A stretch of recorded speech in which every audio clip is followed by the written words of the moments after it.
Cold corridors. Olivia Chen straightened her blazer as the elevator climbed to the executive floor. Her first week at Helix Innovations had been a whirlwind of orientation sessions, security clearances, and warnings about the company's notoriously demanding CEO.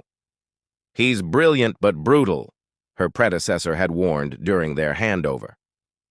Alexander Reed expects perfection and offers very little praise. Just don't take it personally. The elevator doors opened to reveal a sleek corridor of glass and steel. Olivia's heels clicked against marble as she approached her new workstation positioned strategically outside the CEO's office. The morning sunlight streamed through floor-to-ceiling windows, illuminating the minimalist space that would become her professional home. "You're 3 minutes early," a deep voice observed. "Better than 3 minutes late." Alexander Reed stood in his doorway, impeccably dressed in a charcoal suit that emphasized his tall, athletic frame. His dark hair was precisely styled, not a strand out of place. But it was his eyes that commanded attention, piercing blue and utterly unreadable. "Good morning, Mr. Reed," Olivia replied, maintaining her composure. "I've prepared the briefing for your 9 o'clock and organized the quarterly reports as requested." He nodded once, his expression unchanged. "The Santiago proposal needs revisions. The numbers don't align with our projections. Have it redone by lunch." Without waiting for acknowledgement, he retreated into his office, closing the door with a definitive click. Olivia exhaled slowly. The Santiago proposal represented weeks of work by the development team. His dismissal seemed callous, especially since she knew Marcus Santiago had been working nights to complete it. Throughout the morning, Olivia observed Alexander's interactions with various department heads. Each exchange followed a similar pattern: direct questions, critical assessments, and minimal acknowledgement of effort. When the marketing director left his office with reddened eyes, Olivia's impression solidified. "Has he always been this harsh?" she asked Daniela from accounting as they waited for coffee in the break room. Daniela shrugged. "Legend has it he once had a heart, but nobody's seen evidence in years. The board keeps him because he's turned Helix into a gold mine, but his people skills are non-existent." Later that afternoon, Olivia witnessed the Santiago confrontation firsthand. Marcus entered Alexander's office confident but emerged visibly shaken. "He tore apart 6 months of research in 5 minutes, Marcus muttered as he passed Olivia's desk. "Said we were approaching the problem from an outdated framework and might as well start from scratch." When Alexander emerged shortly after, Olivia couldn't contain her professional curiosity. "Mr. Reed, the development team seems discouraged. Is there anything I should communicate to help them understand your expectations?" His eyes narrowed slightly. "My expectations are excellence, Ms. Chen. I don't believe in coddling professionals who are well compensated for their expertise." "With respect, sir, morale affects productivity. Results affect stock prices," he countered. "And stock prices pay salaries, including yours." The conversation ended there, but the interaction cemented Olivia's assessment. Alexander Reed was exactly what everyone described: brilliant, exacting, and emotionally detached. Whatever had frozen his heart had done a thorough job. That evening, as Olivia organized her notes on her first week, she received an unexpected email. Alexander Reed requested her presence at an early strategy session the following morning. The subject line read, "Project Phoenix, Confidential." Despite her misgivings about his leadership style, Olivia felt a flicker of curiosity. Beyond the cold corridors and frigid interactions lay something she hadn't yet deciphered: the reason a man with everything seemed to care about nothing. What she couldn't know was how drastically her understanding would change, or how the ice in Alexander Reed's veins concealed currents far warmer and deeper than anyone suspected. Beneath the surface, the strategy session for Project Phoenix began at 7 a.m. sharp.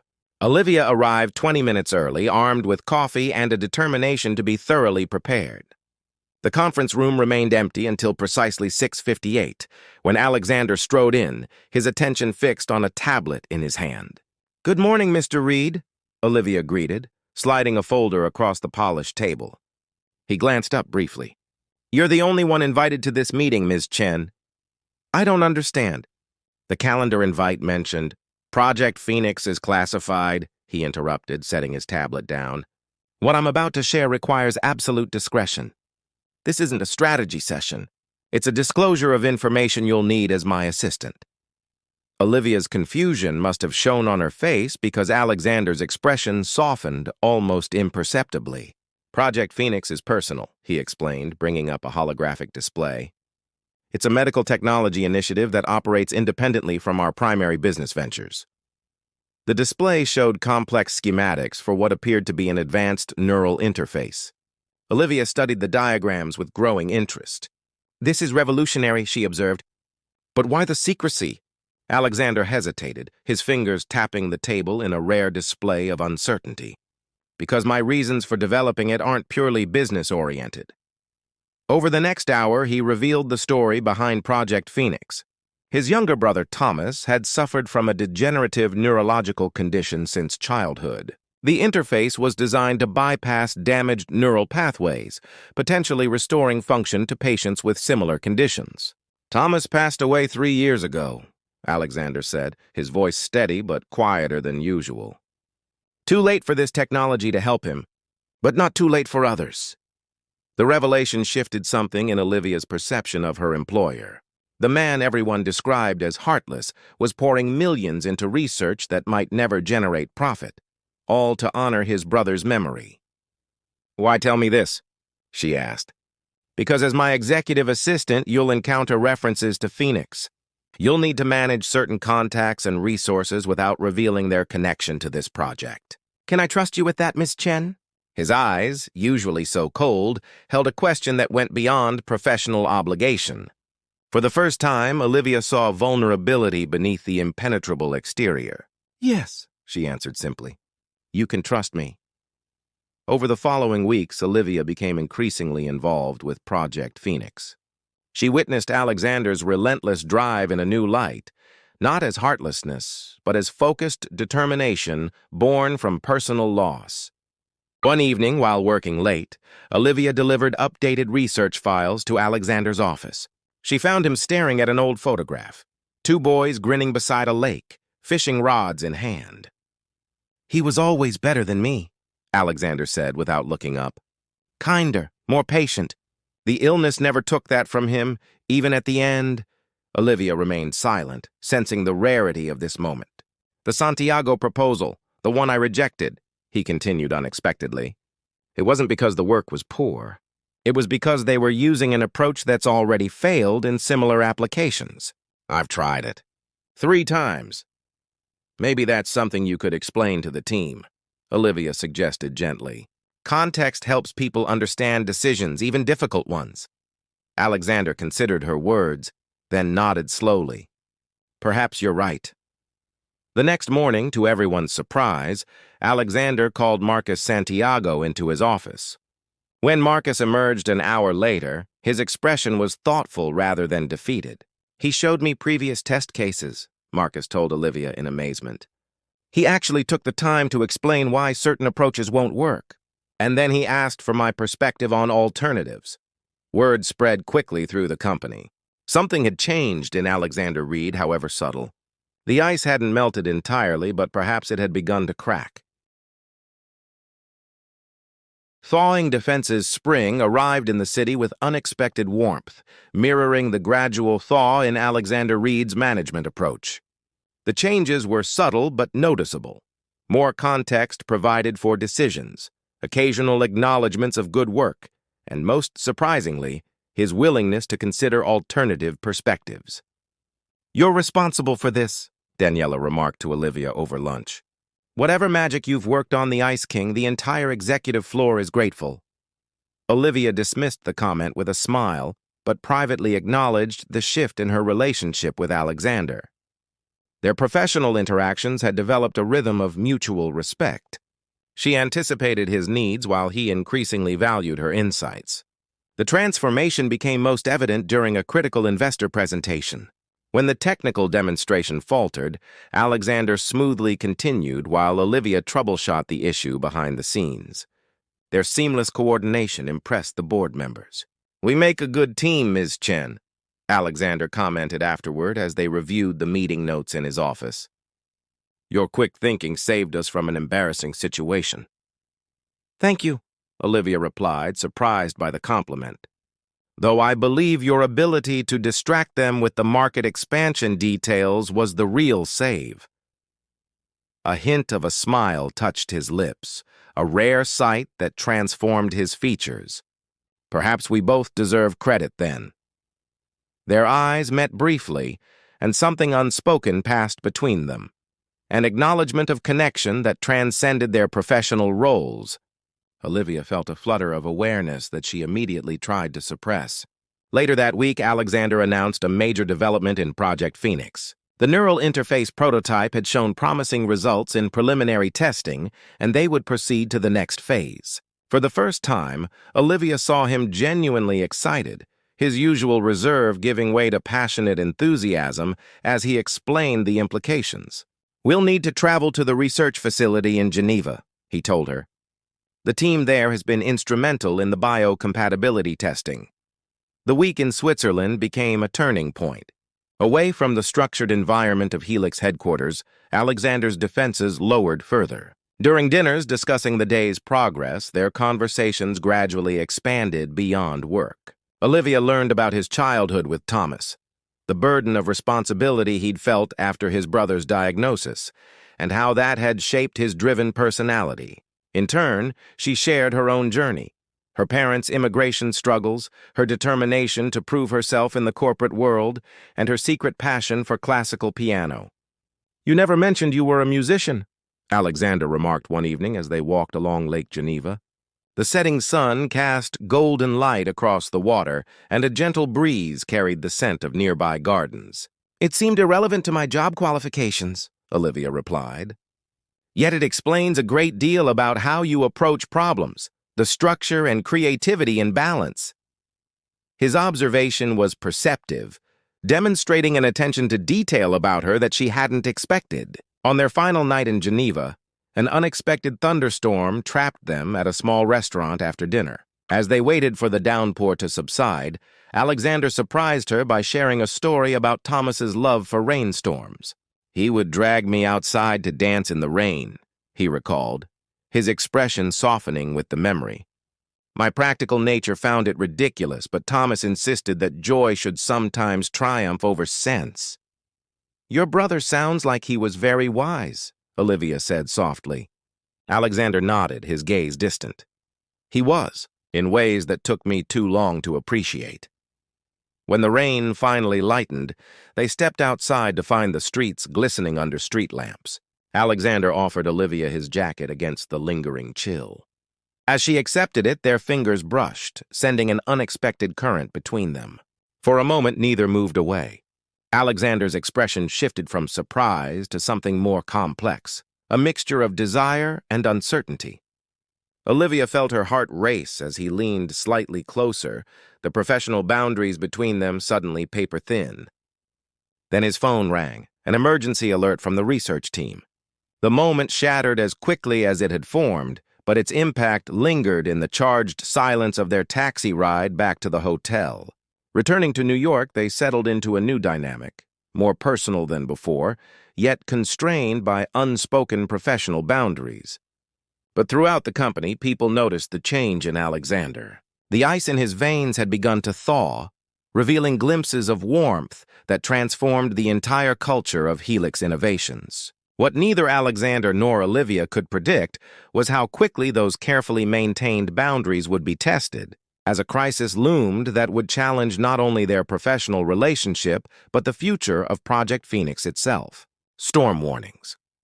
The first signs of trouble arrived on a rainy Tuesday morning. Olivia noticed Alexander's unusual tension as soon as he stepped off the elevator, his jaw set in a rigid line.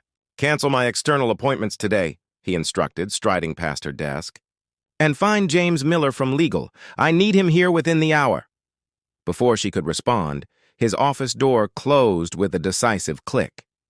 Through the glass walls, she watched him pace, a rare display of agitation from a man who prized control. By afternoon, rumors swirled throughout Helix. Victoria Winters, CEO of rival company Zenith Technologies and Alexander's former business partner, had filed patent infringement claims against Project Phoenix. The allegations threatened not just the project, but potentially Helix's entire reputation. When James Miller emerged from Alexander's office looking grim, Olivia intercepted him. "How bad is it?" she asked quietly. The attorney sighed. Victoria's claim is tenuous at best, but strategically timed. She's seeking an injunction that would halt all Phoenix development while litigation proceeds, potentially years. "That can't happen," Olivia said, remembering the patients waiting for this technology, people suffering just as Thomas had. Alexander knows that. Which is why he's... James glanced toward the closed door. "I haven't seen him this affected since his brother passed." That evening, long after most employees had departed, Olivia remained at her desk, systematically researching Victoria Winters. The connection between her and Alexander went deeper than business rivalry. Something personal fueled this attack. When Alexander finally emerged from his office near midnight, his exhaustion was evident. "You should go home, Ms. Chen," he said, noticing her still at work. "So should you," she countered gently. "But I suspect neither of us will rest well tonight." He paused, studying her with newfound attention. "You've been investigating Victoria." "Know your enemy," Olivia replied simply. "There's more to her timing than business strategy, isn't there?" Alexander hesitated before nodding. "Victoria and I were engaged briefly years ago. She wanted me to focus exclusively on commercial technology, more profitable ventures. When Thomas's condition worsened and I diverted resources to medical research, she considered it wasteful sentimentality. So this is revenge. This is business wrapped in personal vendetta," he corrected. Victoria recognized the potential value of Phoenix once early results proved promising. Now she wants control or destruction. Olivia considered this revelation. "Then we need to make this personal too, not with attacks, but with truth." The strategy they developed over the next 3 days was unprecedented for Helix. Instead of battling Victoria solely in court, Alexander would take the fight to the public sphere. Olivia convinced him to share Thomas's story and Phoenix's mission with carefully selected journalists and patient advocacy groups. "People respond to humanity, not corporate statements," she insisted. "Your dedication to Thomas isn't weakness. It's your greatest strength in this fight." The approach proved remarkably effective. As media coverage emphasized Phoenix's life-changing potential and the personal journey behind its creation, public opinion swung dramatically against Victoria's legal maneuvers. But Victoria countered with unexpected ruthlessness. During a critical meeting with potential research partners, an anonymous source leaked manipulated emails suggesting Alexander had stolen the core technology from Zenith during his departure years ago. "It's fabricated," Alexander fumed as they regrouped in his office. "But the damage is spreading." The strain of the crisis manifested in his return to colder behavior, snapped orders, impatience, and isolation. Olivia recognized the pattern as his instinctive retreat behind emotional walls when threatened. Late one evening, as they prepared for an emergency board meeting, Alexander's frustration peaked. "Perhaps Victoria is right," he said bitterly. "Perhaps business and personal motivation should remain separate. This vulnerability has exposed Helix to unnecessary risk." "That's not true," Olivia argued, her own exhaustion fueling unexpected boldness. "Your humanity is what makes Phoenix special, what makes you different from Victoria. If you abandon that, she's already won." "Careful, Ms. Chen," he warned, voice dangerously quiet. "You're overstepping." "Someone needs to," she countered, stepping closer. "You brought me into Phoenix because you trusted my judgment. Now trust me when I say retreating behind your walls is exactly what Victoria expects, what she wants." Warmth restored. The settlement with Victoria came 3 weeks later, negotiated from a position of unexpected strength. Zenith withdrew all claims against Project Phoenix in exchange for limited licensing agreements on non-medical applications of the technology, a compromise that benefited patients while allowing both companies to save face. On the evening after signing the final documents, Alexander invited Olivia to dinner at a small restaurant overlooking Central Park. Away from Helix's glass walls and corporate formality, they sat across from each other in the warm glow of candlelight. "To Phoenix Rising," Alexander toasted, raising his glass. "And to Thomas," Olivia added gently. His smile, once so rare, came easier now. "He would have liked you," Alexander said. "Your stubbornness reminds me of him, actually." "I believe the professional term is persistence," she corrected with a teasing smile. "Is that what we're discussing now? Professional terms?" His question carried deliberate meaning, acknowledging the conversation they had been postponing. Olivia set down her glass, meeting his gaze directly. "I think we both know our relationship has evolved beyond conventional professional boundaries." "Indeed." Alexander reached across the table, his fingers lightly tracing patterns on her hand. "The question is where we go from here. Where do you want to go?" she asked. His expression grew thoughtful. "For years after Thomas died, I convinced myself that emotional distance was strength, that vulnerability was weakness I couldn't afford. You showed me how wrong I was." "You were never actually cold," Olivia observed. "You just channeled all your warmth into Phoenix." "Perhaps." Alexander's fingers interlaced with hers. "But these past months with you have reminded me there's more to life than work, even work with purpose. I've missed that. I've missed connection." The honesty in his voice touched something deep within her. This wasn't the calculated precision of the businessman, but the authentic vulnerability of the man beneath. "There are complications," she acknowledged. "The company, our positions—" "All navigable," he interrupted softly, "if we want to navigate them." The question hung between them as their dinner continued, conversation flowing easily between project updates and personal reflections.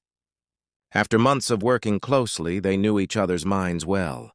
Yet this evening revealed new dimensions: Alexander's unexpected appreciation for classical literature, Olivia's childhood dream of designing buildings, shared perspectives on family and legacy.